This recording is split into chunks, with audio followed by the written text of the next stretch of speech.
कि हमारे आमाल जो हैं ये उस क्वालिटी के हरगिज़ नहीं हो सकते कि जिस तरह की अल्लाह ताला की हम पर नेमतें हैं, जिस तरह की अल्लाह पाक के हम पर फजल हैं, जिस तरह के अल्लाह पाक के हम पर इकराम हैं, हम पर इनाम हैं, हम पर मेहरबानियाँ हैं, उनके बदले में इन आमाल को रखा जाए तो ये आमाल इस काबिल नहीं।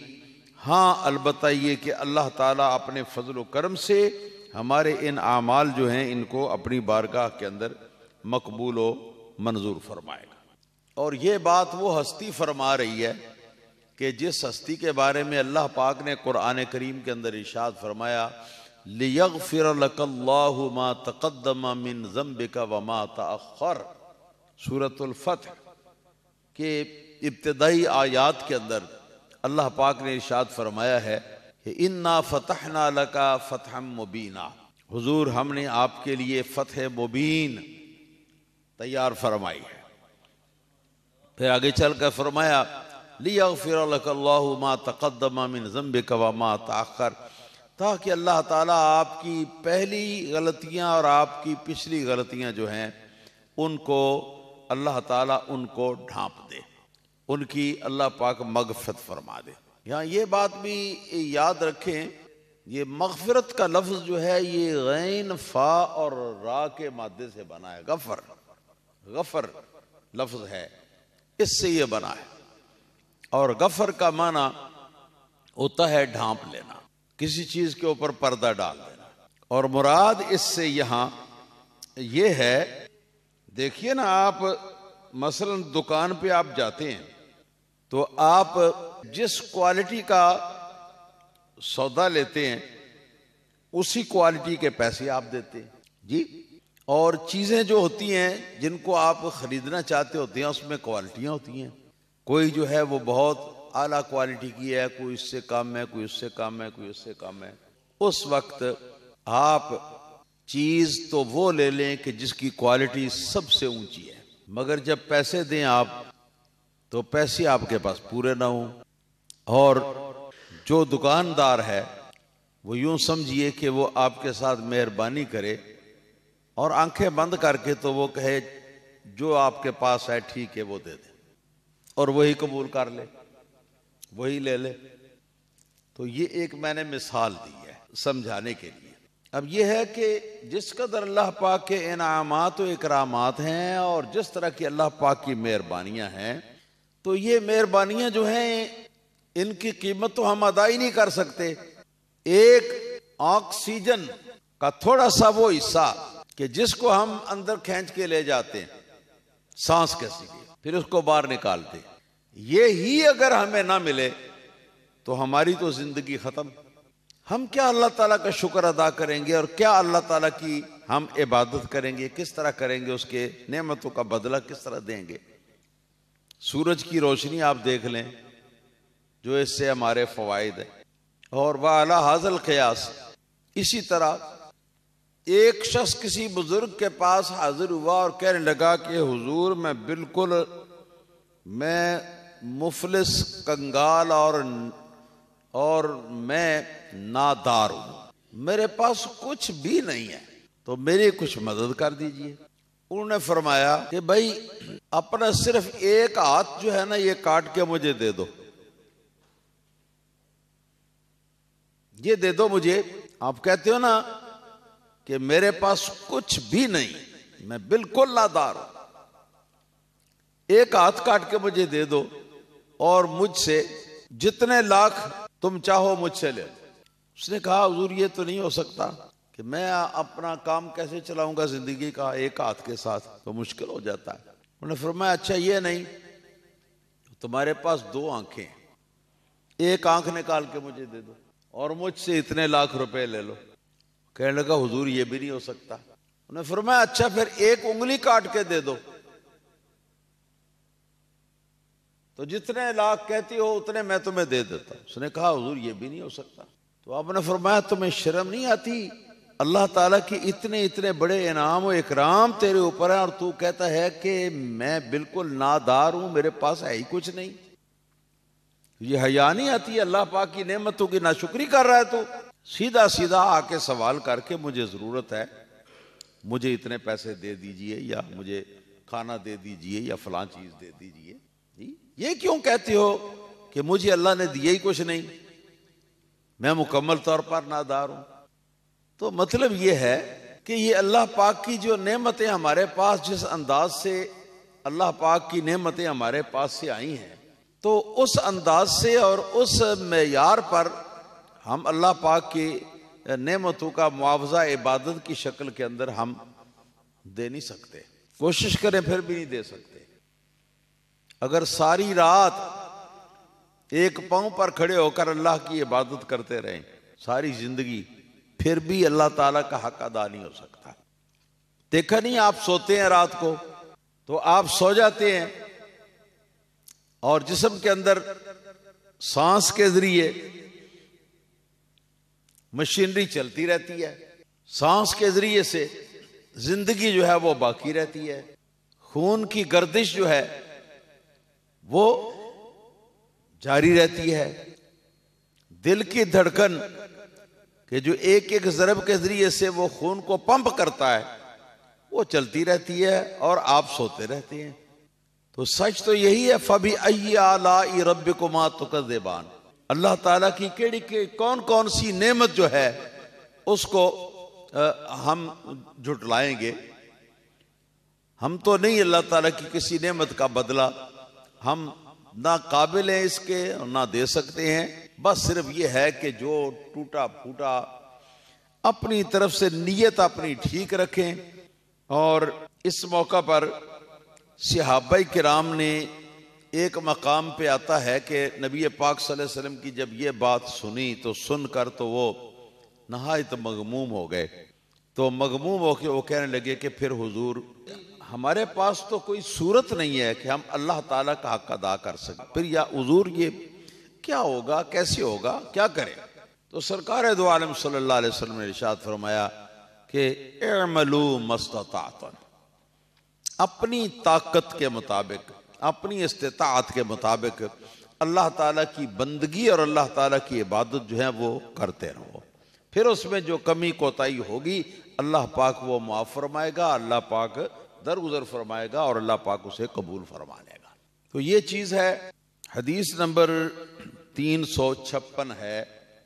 इमाम तिरमिज़ी ने फरमाया हद्दसना ईसा इब्न उस्मान इब्न ईसा इब्न अब्दुर्रहमान अर्रमलियो क़ाल हद्दसना अम्मी यहया इब्न ईसा अर्रमलियो अनिल आमशी अन अबी सालिह अन अबी हुरैरा रज़ियल्लाहु तआला अन्हु क़ाल। इमाम तिरमिज़ी फरमाते हैं कि हमको ये हदीस हज़रत ईसा बिन उस्मान बिन ईसा बिन अब्दुर्रहमान रमली ने बयान की, जो कि रमल्ला के रहने वाले थे, फ़लस्तीन में है ये शहर। उन्होंने फरमाया कि हमको ये हदीस हमारे चचा जान हज़रत इमाम मुहद्दिस यहया बिन ईसा रमली ने बयान की। और मुहद्दिस यहया ने इस हदीस को हज़रत आमश से रिवायत किया, आमश ने इस रिवायत को हज़रत अबू सालेह से रिवायत किया, जो कि अबू हुरैरा रज़ियल्लाहु तआला अन्हु के शागिर्द रशीद हैं। और हज़रत अबू सालेह ने इस हदीस को अपने उस्ताद गिरामी सहाबी रसूल हज़रत अबू हुरैरा रज़ियल्लाहु तआला अन्हु से रिवायत किया है कि आपने फरमाया काना रसूलुल्लाह सल्लल्लाहु अलैहि वसल्लम यक़ूमु युसल्ली हत्ता तनतफ़िख़ क़दमाहु फ़युक़ालु लहू तफ़अलु हाज़ा वक़द ग़फ़रल्लाहु लका मा तक़द्दम मिन ज़ंबिका व मा तअख़्ख़र क़ाल अफ़ला अकून अब्दन शकूरा। इस हदीस की सनद जो है वो अलहदा लाए हैं। ये एक और उस्ताद साहिब से इमाम तिरमिज़ी ने हदीस जो है ये हासिल की है, लेकिन आगे इसका मज़मून वही है जो पिछली हदीस का है। तबर्रुक के लिए मैं इसका तर्जुमा जो है वो कर देता हूँ। हज़रत अबू हुरैरा रज़ियल्लाहु तआला अन्हु ने इरशाद फरमाया कि रसूलुल्लाह सल्लल्लाहु अलैहि वसल्लम रात के वक्त इतना क़याम फरमाते थे, इतनी लंबी लंबी खड़े होके तो सरकार नफल अदा किया करते थे कि सरकार दो आलम सल्लल्लाहु ताला अलैहि वसल्लम के पाँव मुबारक जो हैं उनके ऊपर वरम आ जाता है, पाँव मुबारक सूज जाता है। फ़युक़ाल लहू, तो सरकार की बारगाह में ये अर्ज किया जाता, तफ़अलु हाज़ा, हुजूर आप इतनी मुशक्क़त अल्लाह ताला की इबादत के अंदर बर्दाश्त फरमाते हैं, वक़द गफ़र अल्लाहु लका मा तक़द्दम मिन ज़ंबिका व मा तअख़्ख़र, हालांकि आप तो क्या, आपके जो अगले पिछले हैं लोग, उन लोगों के भी गुनाहों का अल्लाह पाक ने मुआफ़ी का वादा फरमा लिया हुआ है, वो अल्लाह पाक ने मुआफ़ फरमा दिए हुए हैं। तो हुजूर आपका तो मर्तबा और मकाम भी बहुत ऊंचा है, आपको इतनी ज़्यादा मेहनत करने की क्या ज़रूरत है। तो सरकार ने जवाब के अंदर वही इरशाद फरमाया, अफला अकूना अब्दन शकूरा, कि क्या मैं अल्लाह ताला का शुक्रगुजार बंदा ना बनूं। यानी ये कि अल्लाह पाक के इनाम व इकराम की कोई इंतहा न थी सरकार दो आलम सल्लल्लाहु अलैहि वसल्लम पर, लेकिन इसके बावजूद सरकार दो आलम सल्लल्लाहु अलैहि वसल्लम इस बात को कभी ना भूले कि मुझे अल्लाह ने पैदा फरमाया है और मैं अल्लाह का बंदा हूँ, अल्लाह का मैं ममलूक हूँ और वो अल्लाह ताला जो है वो मेरा मालिक है। इस बात को सरकार ने कभी नहीं बुलाया। और फिर ये बात भी है कि इसके अंदर एक और चीज़ भी है, और वो ये है कि सरकार अपनी उम्मत को दर्स देना चाहते हैं, उम्मत को सबक देना चाहते हैं कि मैं जिसके अगले पिछलों को अल्लाह पाक ने माफ़ फरमा दिया हुआ है और मेरा तो गुनाह है ही कोई नहीं, तो मैं इस कदर अल्लाह ताला की इबादत के अंदर मेहनत करता हूँ, इस कदर कोशिश करता हूँ, तो अब तुम लोग जिनका ये मर्तबा नहीं है और किसी तरह भी इस मर्तबे पर तुम नहीं पहुंच सकते हो, तो अब तुम लोगों को किस कदर अल्लाह ताला की इबादत के अंदर मेहनत करनी चाहिए।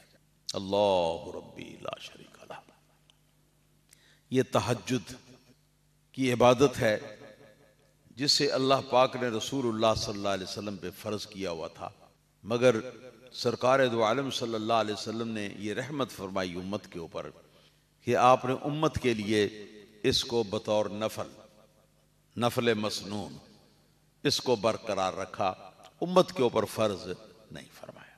और एक हदीस पाक मेरे ज़हन के स्क्रीन पर इस वक्त अचानक आ गई है, ज़रा उसको समाअत फरमा लें।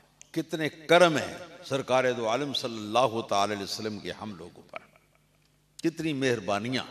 सरकार दो आलम सल्लल्लाहु ताला अलैहि वसल्लम इरशाद फरमाते हैं कि जिस शख्स ने इशा की नमाज जमात के साथ पढ़ ली और फिर फजर की नमाज जमात के साथ पढ़ ली, सरकार अलैहिस्सलातु वस्सलाम इरशाद फरमाते हैं कि इशा की नमाज बाजमात और फजर की नमाज बाजमात पढ़ने वाला आदमी जो है वो अल्लाह ताला के यहाँ ऐसा ही समझा जाएगा जैसा उसने सारी रात अल्लाह ताला की इबादत की। एक रिवायत में, जैसा कि मेरे ज़हन में आ रहा है, इशा के बाद 2 नफल जिस शख्स ने पढ़ लिए, वित्रों के बाद 2 नफल पढ़ लिए, वो ऐसा ही समझा जाएगा जैसा उसने शब बेदारी जो है वो अल्लाह ताला की बारगाह में पेश कर दी।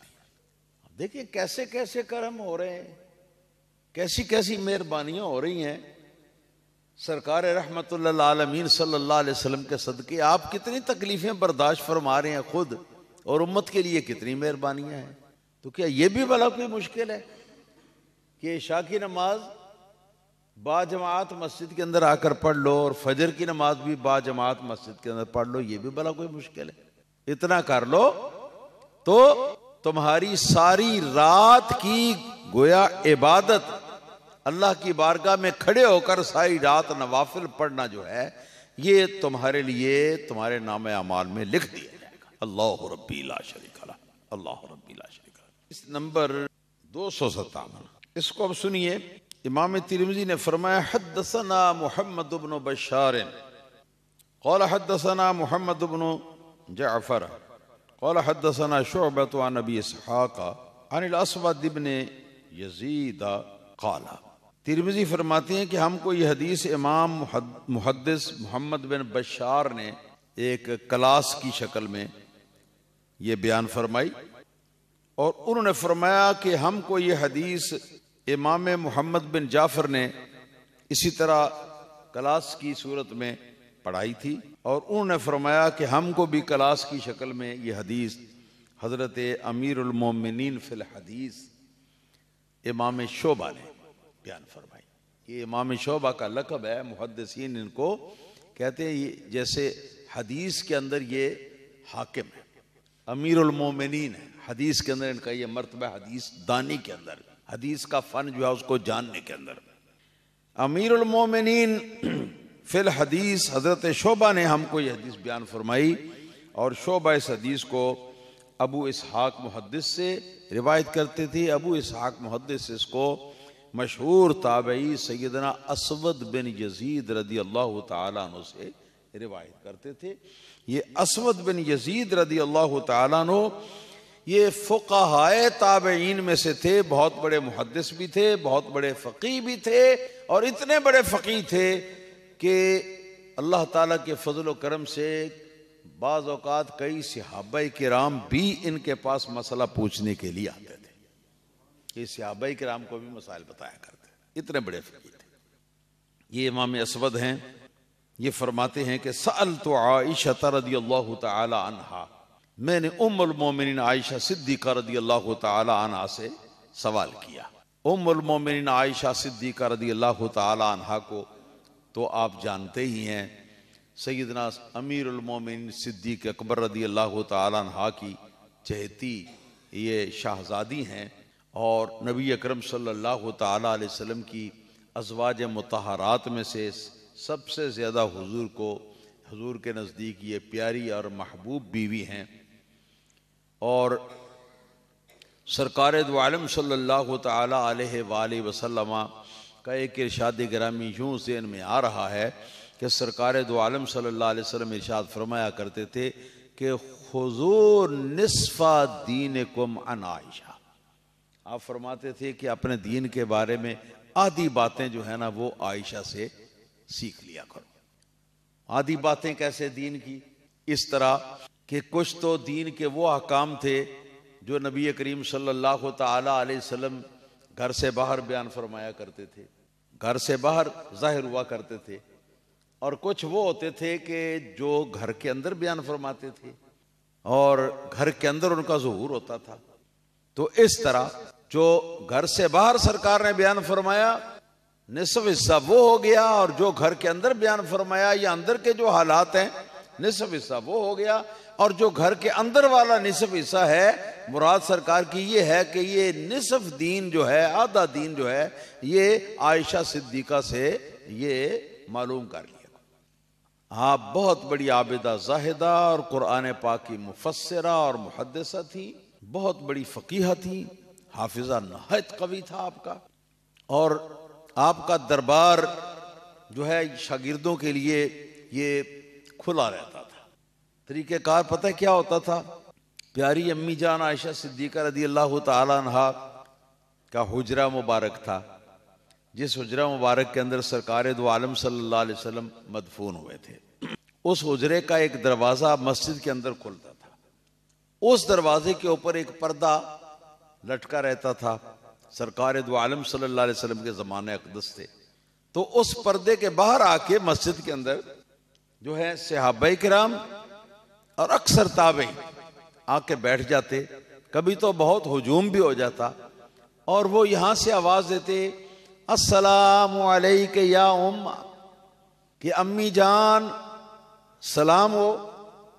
सरकार सलाम का जवाब देती और पर्दे के पीछे आके बैठ जाती। तो फरमाती कि बेटा क्या बात है? तो बाहर से आवाज़ आती कि अम्मी जान ये फ़लाँ बात हमें बता दें, फ़लाँ मसला हमें बता दें, फ़लाँ मसला हमें बता दें।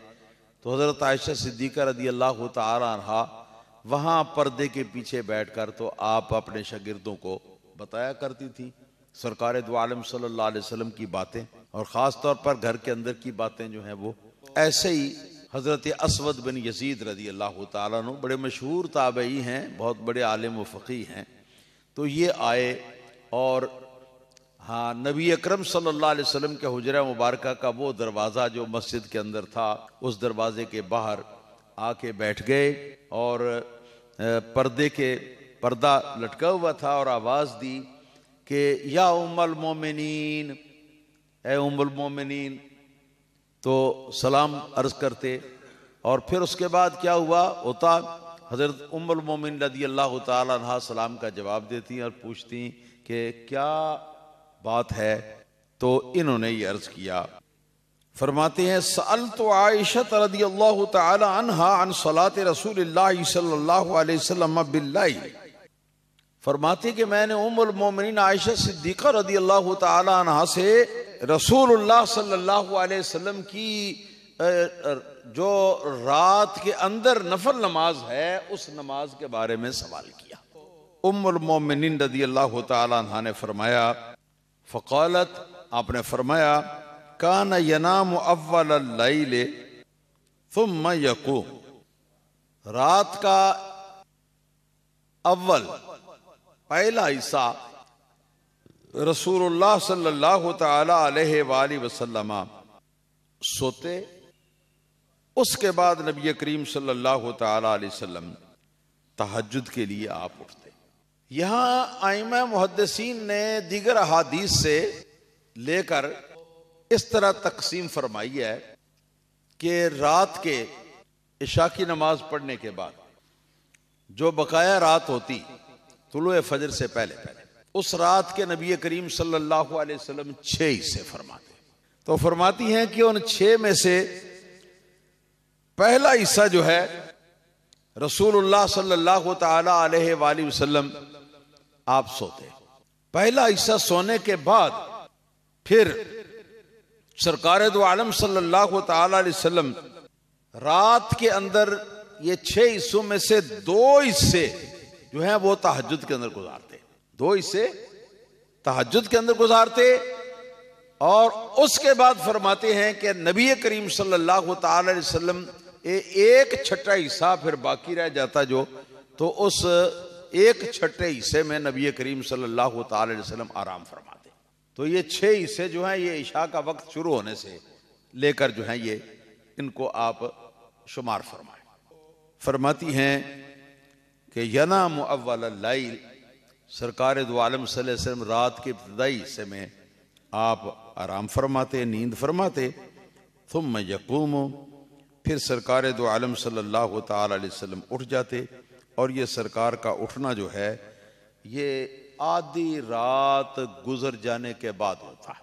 फिर उठकर सरकार दो आलम सल्लल्लाहु ताला अलैहि वसल्लम तहज्जुद अदा फरमाते, शब बेदारी करते, क़यामुल लैल जो है वो करते। और सरकार का मामूल था कि आप ये नवाफिल हमेशा खड़े होकर ही आप अदा फरमाते।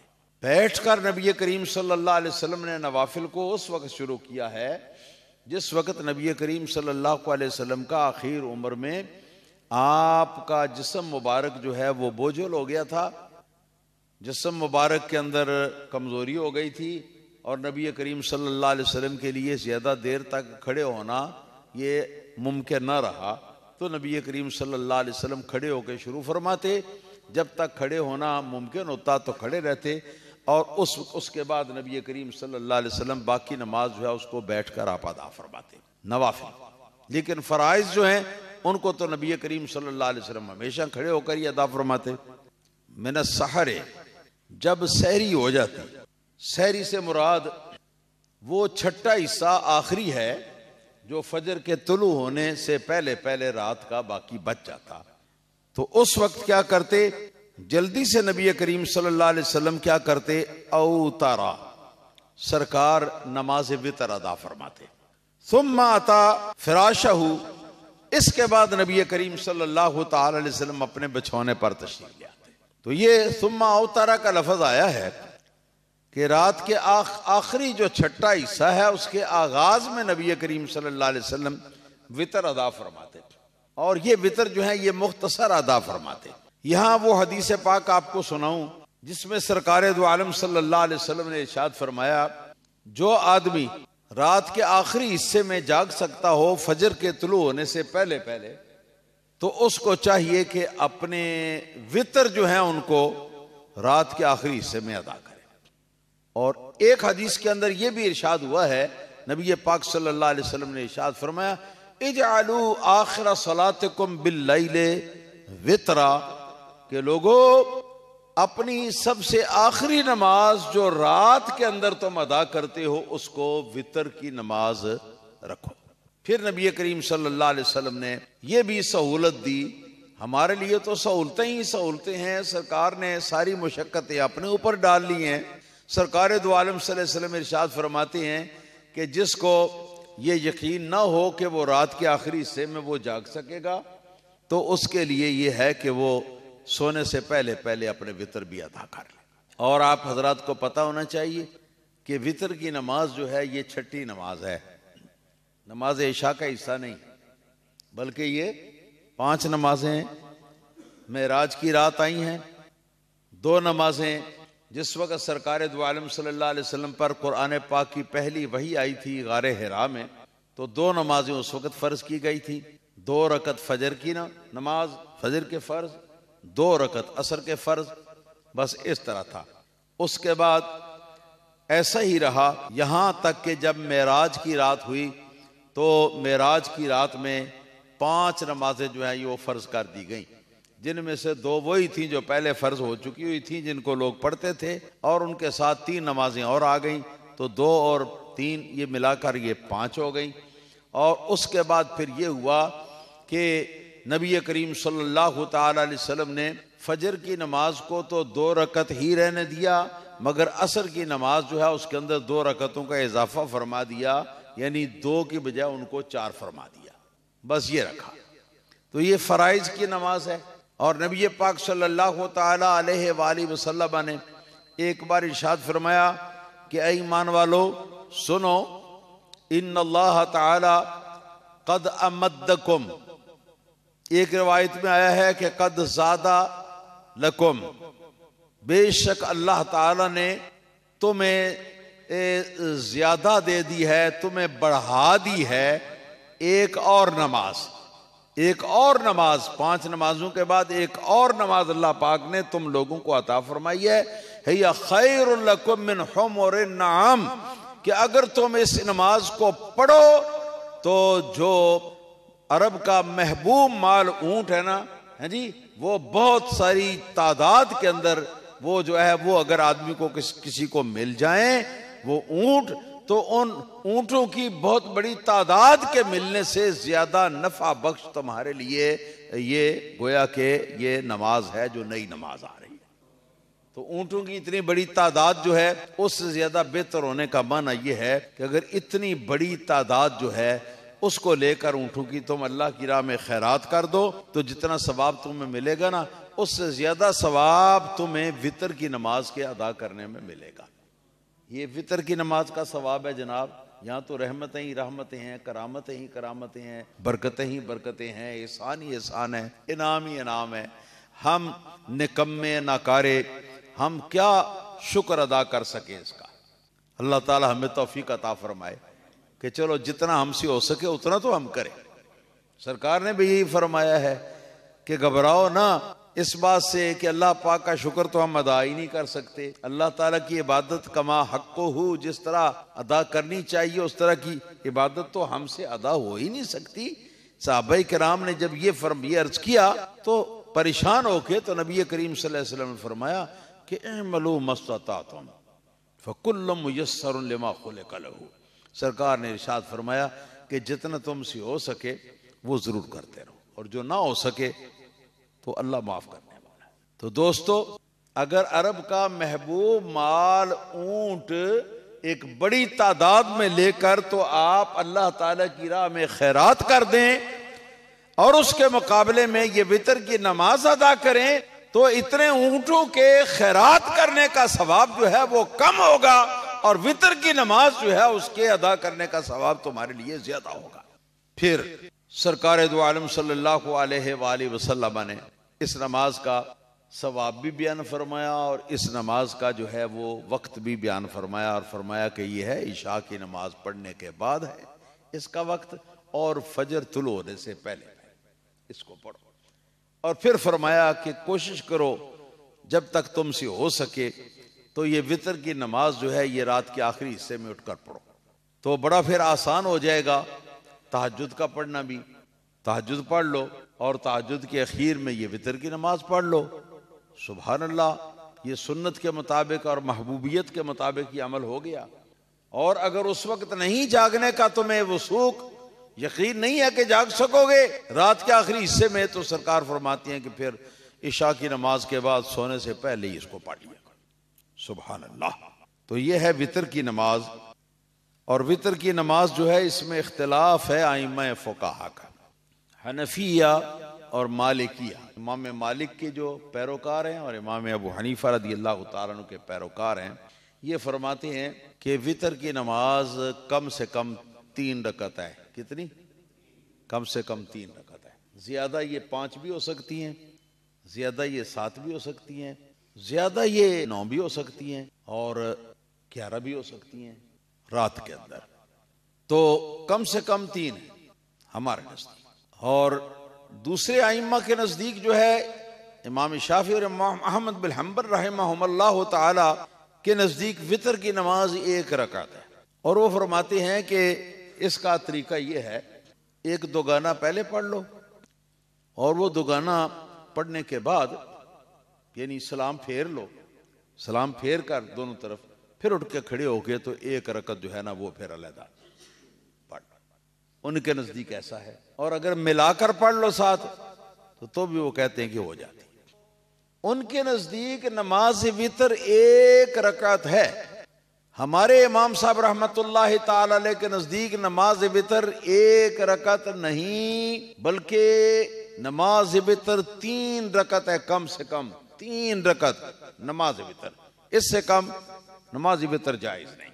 इसकी दलील एक तो ये कि रसूलुल्लाह सल्लल्लाहु अलैहि वसल्लम ने इरशाद फरमाया दिन के वितर जो है वो मगरिब की नमाज है।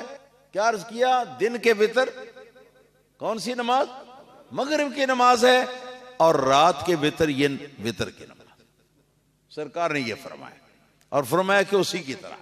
तो अब आप देख लीजिए ना, जो दिन के वितर हैं वो मगरिब की नमाज है। और मगरिब की नमाज किस तरह है? पहले 2 रकतें पढ़ लो, 2 रकतें पढ़कर अत्तहियात में बैठ जाओ और अत्तहियात को अब्दू व रसूलों तक पढ़ लो।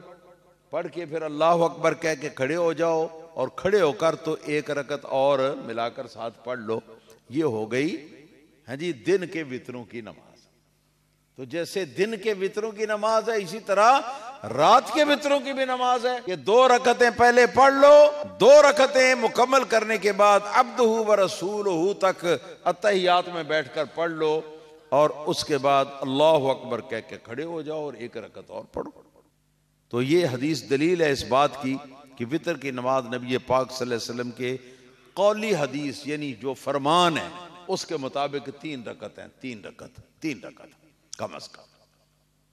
और 1 रकत जो है उसका पढ़ना शरन जायज नहीं, ये हमारे इमाम साहब फरमाते हैं। और इसकी दलील वो हदीस पाक है जिसको इमाम तहावी ने शरह मानिल आसार के अंदर बयान किया कि रसूलुल्लाह सल्लल्लाहु अलैहि वसल्लम के सहाबा फरमाते हैं नहा रसूलुल्लाह सल्लल्लाहु अलैहि वसल्लम अन सलातिल बतरा। रसूलुल्लाह सल्लल्लाहु अलैहि वसल्लम ने नमाज बतरा से मना फरमाया, नमाज बतरा से मना फरमाया। और नमाज बतरा क्या है? सहाबा फरमाते हैं वो ये है कि अकेली रकत नमाज पढ़ी जाए जी, सिर्फ 1 रकत नमाज पढ़ी जाए उसको कहते हैं नमाज बतरा। तो अकेली रकत नमाज जो है इसके पढ़ने से सरकार ने चूंकि मना फरमाया है लिहाजा 1 रकत वितर जायज नहीं। वितर जो है वो 3 रकत पढ़ने कम अज कम। फरमाया सुम्मा उतरा, रात का जब आखिरी छठा हिस्सा शुरू होता तो फौरन मुख्तसर से वितर नबी करीम सल्लल्लाहु अलैहि वसल्लम 3 रकत जो है वो अदा फरमाते। और इस तरह भी हदीस पाक के अंदर ये आया है कि मौला अली रदी अल्लाह तआला अन्हो इरशाद फरमाते हैं, जो ये हदीस जो है ये इसी इमाम तिरमिजी की जो मशहूर किताब है अल जामे सुनन जी, जिसको आम लोग तिरमिजी शरीफ कहते हैं, उस किताब के अंदर यही इमाम तिरमिजी रहमतुल्लाह अलैह अपनी सनद के साथ हदीस लाए हैं कि मौला अली रदी अल्लाह तआला अन्हो इरशाद फरमाते हैं कि रसूलुल्लाह सल्लल्लाहु अलैहि वसल्लम कान युतिरो बिसलासिन, नबी पाक सल्लल्लाहु अलैहि वसल्लम 3 रकतें वतर जो है ना वो पढ़ते थे। वतर और वितर दोनों तरफ पढ़ना जायज़ है। वाह के ऊपर ज़बर पढ़ लो तो भी सुभान अल्लाह ठीक है, वाह के नीचे ज़ेर पढ़ लो तो भी बिल्कुल ठीक है। और ये वितर का लफ्ज़ जो है ये बमाना अकेले के बोला जाता है। बमाना अकेला भी, अकेला पंजाबी कहते हैं कल्ला, तनहा। और ये जो ये ताक को भी वितर कहते हैं। एक ताक होता है, एक जोटा होता है जी। ये नमाज में ताक और जोटा कैसे होता है? एक दो गाना होता है जी और एक होता है ताक। दो गाना डबल को कहते हैं, यानी जिसमें कोई एक रकत नहीं सिर्फ, बल्कि दो रकत है कम से कम या इससे ज्यादा है। और वितर जो है ये इसका लफ्ज जो है ये बोला जाता है ताक के ऊपर। तो मतलब ये है कि दो रकतें जो हमने पढ़ी हैं पहले, उन वितरों को अब हमने ताक बनाना है। अगर तो दो पर छोड़ दें तो वो दो गाना रही, अगर चार पर छोड़ दें तो चौगाना रही जी। लेकिन अगर दो पढ़कर या चार पढ़कर तो एक रकत साथ और मिला के तो हम उसको पढ़ लें तो वो तीन हो जाएंगी और ये वितर है, या पांच हो जाएंगी और ये वितर है, या सात हो जाएंगी तो ये वितर है, या नौ हो जाएंगी तो ये वितर है। तो वितर का माना ताक भी होता है। तो मौला अली रदी अल्लाह ताला अन्हु फरमाते हैं कि नबी करीम सल्लल्लाहु अलैहि वसल्लम ने आपका मामूल क्या था? कान युतिरो बेसलासन, नबी करीम सल्लल्लाहु अलैहि वसल्लम तीन रकतों के साथ वितर अदा करते थे। कितनी रकतों के साथ? तीन रकत। ये हमारी भी दलील है इमाम आदम अबू हनीफा रहमतुल्लाहि ताला अलैह की। मौला अली रज़ियल्लाहु ताला अन्हु फरमाते हैं यक़रा फ़ीहिन्ना तिस्अ सुवरिन मिनल मुफ़स्सल, के इन तीन रकतों के अंदर वितरों में नबी पाक सल्लल्लाहु अलैहि वसल्लम 9 सूरतें जो हैं वो तिलावत फरमाते। सरकार का मामूल था कि अपनी नमाज के अंदर हुजूर बहुत कुरान पाक की लंबी लंबी तिलावत फरमाया करते थे। अल्लाह रब्बी ला शरीक लह। फरमाते हैं तिस्अ सुवरिन मिनल मुफ़स्सल, मुफ़स्सलात की जो यानी जो आखिरी छोटी सूरतें हैं उन सूरतों में से नबी पाक सल्लल्लाहु अलैहि वसल्लम 9 सूरतें इनमें पढ़ते। यक़रा फ़ी कुल्लि रकातिन बिसलासि सुवरिन, के हर रकत के अंदर तीन तीन सूरतें जो हैं वो नबी करीम सल्लल्लाहु अलैहि वसल्लम पढ़ते। आखिरुहुन्ना कुल हुवल्लाहु अहद, के आखिर में कुल हुवल्लाहु अहद पढ़ते। इसका मतलब ये है कि तीन सूरतें आखिरी रकत के अंदर पढ़कर तो फिर कुल हुवल्लाह पढ़ते, या ये मतलब है कि आखिरी जो तीसरी रकत होती वितर की तो उसके अंदर 3 मरतबा कुल हुवल्लाहु अहद ही पढ़ते। कि आप वितरों की पहली रकत के अंदर भी 3 बार कुल हुवल्लाह पढ़ लें, दूसरी में भी 3 बार कुल हुवल्लाह पढ़ लें, तीसरी रकत में भी कुल हुवल्लाह 3 बार पढ़ लें। सुभान अल्लाह। इस तरह भी यानी हर रकत में एक एक मरतबा पूरा कुरान पाक ख़त्म करने का इस तरह सवाब मिलेगा। देखो तो कितनी कितनी सहूलतें हैं अल्लाह ताला के प्यारे हबीब सल्लल्लाहु अलैहि वसल्लम के सदक़े में। पूरा कुरान पाक एक रकत में पढ़, कैसे? 3 बार कुल हुवल्लाह शरीफ पढ़ लो। फर्जों के अंदर तकरार जायज़ नहीं है। फर्जों के अंदर एक ही बार पढ़ना है जिस आयत को पढ़ना है, 2 बार नहीं पढ़ना। नवाफिल के अंदर आप इन सूरतों को, एक सूरत को कई कई बार आप पढ़ सकते हैं।